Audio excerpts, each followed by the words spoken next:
अब तक की 5 अहम खबरें। दमोह हिजाब मामले ने पकड़ी आग, केंद्रीय मंत्री ने भी मामले में दिया बयान। मध्य प्रदेश के दमोह शहर के Ganga Jamuna higher secondary school में बोर्ड की परीक्षाओं में कुछ बच्चियों ने टॉप किया था, जिसके बाद उनके स्कूल प्रबंध की तरफ से पोस्टर लगाए गए थे, जिसमें कुछ हिंदू बच्चियों के चेहरे पर भी हिजाब जैसा स्कार्फ पहना देखा जा रहा था। इसके बाद ये मामला चर्चा में आ गया और इस मामले को लेकर हिंदू संगठनों ने विरोध करना शुरू कर दिया, तो ये मामला राष्ट्रीय बाल संरक्षण आयोग और गृह मंत्री तक पहुंच गया। वहीं आज इस मामले में मुख्यमंत्री शिवराज सिंह चौहान ने जांच करने के निर्देश दिए हैं। सीएम शिवराज सिंह चौहान ने कहा, किसी भी बेटी को ये कोई स्कूल बाध्य नहीं कर सकता कि वो कोई ऐसी चीज पहने जो कि उसकी परंपरा में नहीं है। इस मामले की अच्छे से जांच होनी चाहिए। इसके साथ ही संसद और केंद्रीय मंत्री प्रहलाद पटेल ने कहा कि ऐसी मंशा रखने वालों पर कड़ी कार्रवाई होनी चाहिए। एनसीईआरटी टेक्स्ट बुक से चैप्टर हटाने के साथ क्या कर रही है बच्चों के मुस्तकबिल को बर्बाद। National council of educational research and training NCERT, जो कि आजकल सिर्फ अपनी टेक्स्ट बुक से चैप्टर्स को हटाने के लिए चर्चाओं में है। जहां एनसीईआरटी ने पहले मुगलों के चैप्टर को हटाया, जिसके बाद मौलाना अब्दुल कलाम आजाद को हटाया, कोल्ड वॉर को हटाया, वहीं एक बार फिर एनसीईआरटी ने अपनी 10वीं की टेक्स्ट बुक से कुछ ऐसे चैप्टर्स हटा दिए हैं जो कि बच्चों के लिए शायद काफी ज्ञान के होते। आपको बता दें तो आज एनसीईआरटी ने कोविड-19 महामारी को नजर में रखते हुए और बच्चों पर दबाव ना पड़े, इसको देखते हुए 10वीं की टेक्स्ट बुक से पीरियोडिक क्लासिफिकेशन ऑफ एलिमेंट्स का पूरा चैप्टर हटा दिया है। इसके साथ ही डेमोक्रेसी, पॉलिटिकल पार्टीज और डेमोक्रेसी को लेकर चुनौतियां, ये सभी चैप्टर्स को भी एनसीईआरटी ने अपने टेक्स्ट बुक से हटा दिया है। एनसीईआरटी के इस फैसले को लेकर विश्लेषकों का ये कहना है कि एक एक करके जो एनसीईआरटी सभी चैप्टर्स हटा रही है, इससे वो और कुछ नहीं, बस नौजवानों के भविष्य के साथ खेल रही है। मणिपुर में भड़की हुई आग के 1 महीने बाद आज बोले अमित शाह। मणिपुर में भड़की हिंसा को लगभग 1 महीना हो गया है। 3 मई से शुरू हुई इस हिंसा में कितने गिरजाघर तोड़ दिए गए और कई लोग इस हिंसा में मौत के घाट भी उतर गए। इसी को लेकर union home minister Amit Shah ने आज प्रेस कॉन्फ्रेंस देते हुए कहा कि मैंने 3 दिन के अपने दौरे में मणिपुर के अलग अलग जगह जाकर वहां के लोगों के प्रतिनिधियों से बात करने की कोशिश की। राज्य के कैबिनेट के साथ और महिला मंडल के साथ भी मिलकर बातचीत करने की कोशिश की।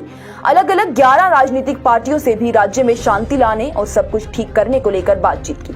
उन्होंने कहा कि इन सभी बैठकों में भारत सरकार की तरफ से कई फैसले किए गए, जिसमें पिछले 1 महीने से चल रही इस हिंसा के पीछे की वजह और हिंसा के लिए कौन जिम्मेदार है, इन सभी चीजों को जानने के लिए हाई कोर्ट के चीफ जस्टिस न्यायिक आयोग गठित करें और इसकी जांच करें, ये सभी शामिल था। इसके साथ ही अमित शाह ने कहा कि सरकार इस बात को सुनिश्चित करेगी कि मणिपुर में हुई इस हिंसा में निष्पक्ष जांच की जाए और इस बात को भी सुनिश्चित किया जाएगा कि आने वाले समय में ऐसी कोई हिंसा ना हो। और वहीं जिन लोगों की भी इस हिंसा में जान गई है, उनके घर वालों को 5 लाख रुपए मणिपुर सरकार की तरफ से और 5 लाख रुपए भारत सरकार की तरफ से रिलीफ पैकेज के तौर पर दिए जाएंगे। राहुल गांधी की अमेरिका में की गई तनकीद पर भड़के असदुद्दीन ओवैसी, साथ ही केजरीवाल का साथ देने से भी किया इनकार। कांग्रेस पार्टी के लीडर राहुल गांधी अपने अमेरिकी दौरे पर हैं, जहां जाके उन्होंने मोदी सरकार के नेतृत्व में भारत की हालत बताते हुए कहा कि भारत में सिर्फ मुसलमानों के साथ ही नहीं बल्कि हर माइनॉरिटी के साथ दुर्व्यवहार हो रहा है। साथ ही साथ उन्होंने ये भी कहा कि मोदी जी को अगर भगवान के साथ बिठा दिया जाए तो वो भगवान को भी समझाने लग जाएंगे कि ब्रह्मांड कैसे चलता है। वहीं उनके अमेरिकी जमीन पर दिए गए बयानों को लेकर ऑल इंडिया मजलिस इत्तेहादुल मुस्लिमीन के सदर असदुद्दीन ओवैसी ने पलटवार करते हुए कहा कि भारत माइनॉरिटीज के लिए सबसे महफूज देश है। राहुल गांधी विदेश में भारत के खिलाफ भड़काने वाले बयानबाजी बंद कर दें। उन्होंने कहा कि राहुल गांधी से सिर्फ मुसलमानों को लेकर सवाल किया गया था और वो दलित की बात कर रहे हैं। उनकी सरकार में ही मुसलमानों के खिलाफ कई वारदातें हुई हैं। इसके साथ ही अरविंद केजरीवाल के ऑर्डिनेंस में साथ मांगने पर उन्होंने कहा केजरीवाल कट्टर हिंदुत्व को मानते हैं। आर्टिकल 370 पर उन्होंने बीजेपी को सपोर्ट किया था। इसी के चलते एआईएमआईएम के सदर असदुद्दीन ओवैसी ने ऑर्डिनेंस को लेकर भाजपा के खिलाफ आम आदमी पार्टी का साथ देने से मना कर दिया। अडानी मामले में कांग्रेस पार्टी ने फिर उठाए सवाल, सेबी की रिपोर्ट से नहीं थमा है बवाल। अडानी ग्रुप मामले में कांग्रेस पार्टी के सवाल अभी भी लगातार जारी हैं।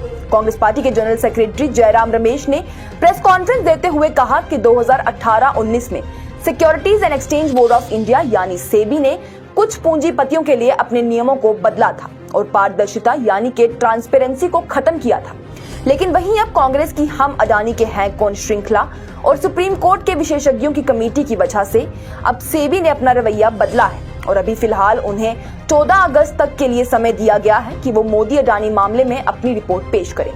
जयराम रमेश ने कहा कि अभी भी बड़ा सवाल यही है कि क्या सेबी जब अपने नियम बदलेगी तो वो आगे के लिए लागू होंगे या उसमें पिछला हिसाब भी आएगा।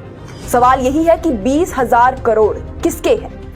इसके साथ ही जयराम रमेश ने यह भी कहा कि अडानी मामले की सच्चाई को समझने के लिए सही तरीका बस एक जेपीसी यानी कि जॉइंट पार्लियामेंट कमेटी ही है जो इस मामले की सच्चाई को बाहर लाएगी।